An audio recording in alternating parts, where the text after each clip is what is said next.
It's Sunday again, so welcome to From the Vault. I brought my goalie gloves with me this week so I can push through the cobwebs and dust off this little beauty. Our shortcut to women's football, aka soccer. All about the long and surprising history of women's footy. And with the Matildas fresh off a 2-0 win against New Zealand this week and only 86 days until Australia's first Asian Cup match in Perth, there's no better time for a revisit. Let's kick it off. This is a Squiz Kids podcast. Your fresh take on what's happening in the world around you.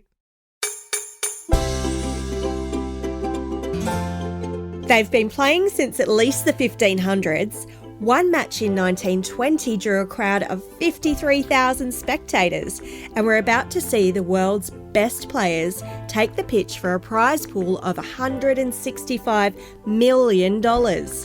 This is your Squiz Kids shortcut to women's football, which in Australia we know as soccer. The podcast where we dive into the who, what, when, where, why and how of the big news stories. I'm Christy Kidgerina. And I'm Bryce Corbett.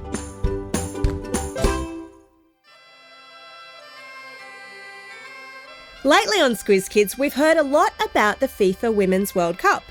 But did you know that women's football has a really long history?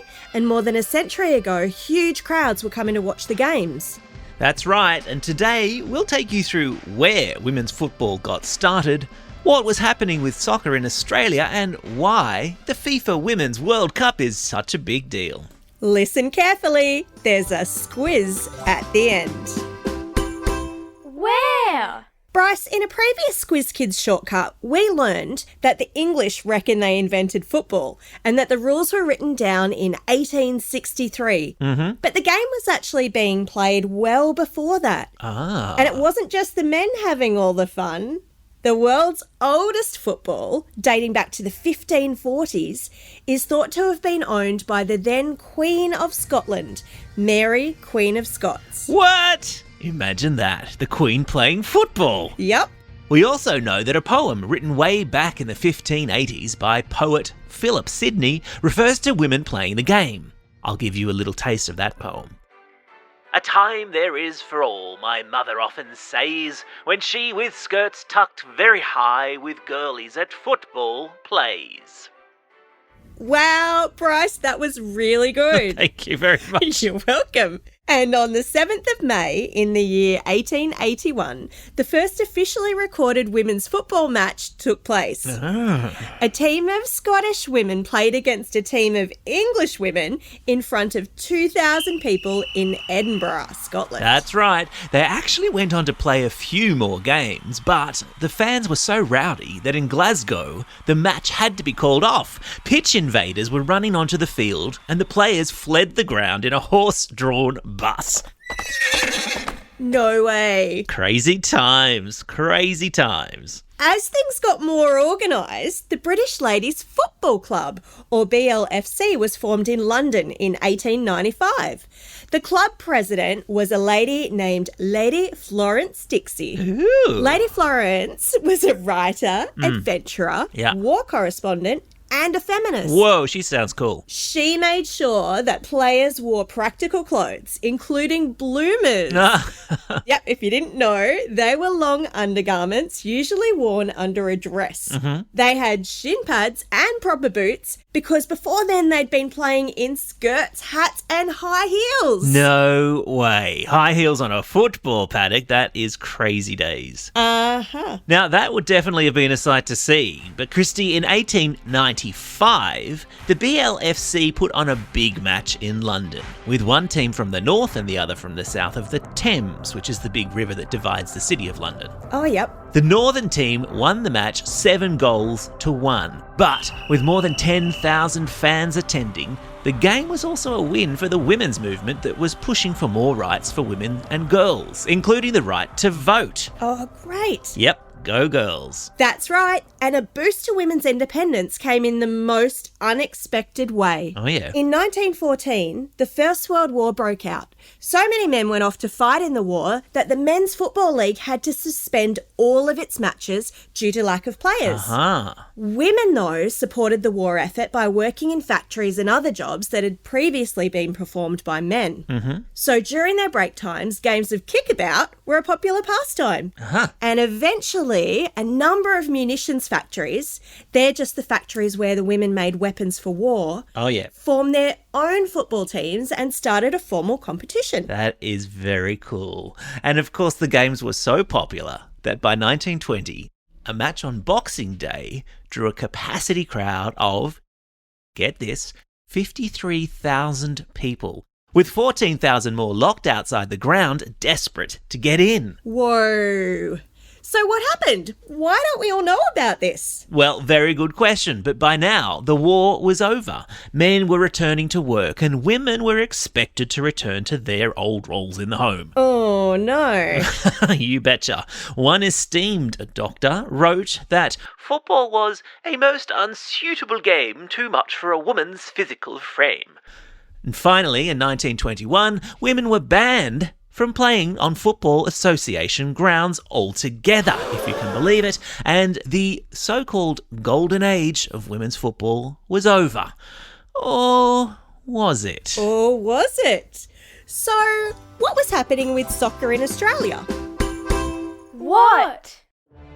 Just like it had done in England in the early 1900s, women's football had become popular in Australia. But the Football Association's decision to ban women playing on grounds in England actually had a flow-on effect. Okay. And in 1921, an Australian committee reported that football was also medically inappropriate for women to play. That's crazy. They actually encouraged females to participate in more suitable sports like swimming, rowing, cycling, and horse riding. Anyway, it was a whole 50 years later, in 1971, when the FA's ban was lifted in England and that UEFA, the Union of European Football Associations, started to support a revival of the women's game. And about time too. Yes, most definitely. And the Australian Women's Soccer Association was formed. But with such a tiny budget that players had to pay for their own transport and uniforms. Boo. They raised money with raffles and Lamington bake sales. Good on them. And there was no media coverage, so women would line up at public payphones after the game to report their results back to their families. But this didn't deter them. The first Australian women to play overseas travelled to the 1975 Asian Women's Championship in Hong Kong, but this competition was not recognised by FIFA, and the team wasn't recognised as an Australian international team, if you can believe it. So, the first ever Australian women's international game was against New Zealand. It was part of a 3-match series played in Sydney in 1979, and it resulted in a draw.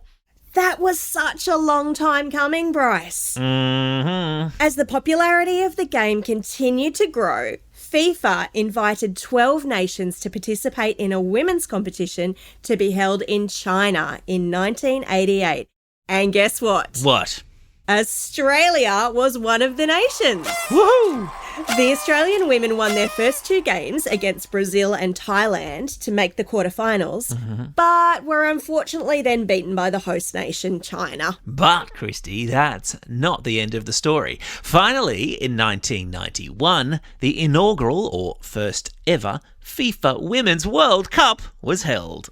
Yay! But unfortunately, Australia didn't qualify. Boo! But then in 1995, the Australian women won their way to the second FIFA Women's World Cup in Sweden. This was also the first time that the team were known as the Matildas. I know! Can you believe it? For the first 16 years, the team had been known only as Australia. Right. The men's team, the Socceroos, they'd had their name since 1972, but the women had, up until now, remained nameless. I know. Over the years, many cringy names had been suggested, including the Soccerettes, the Soccer Bells, and even the Soccer-Twos. But with the World Cup fast approaching, it was decided that the Australian women's national team needed their own name.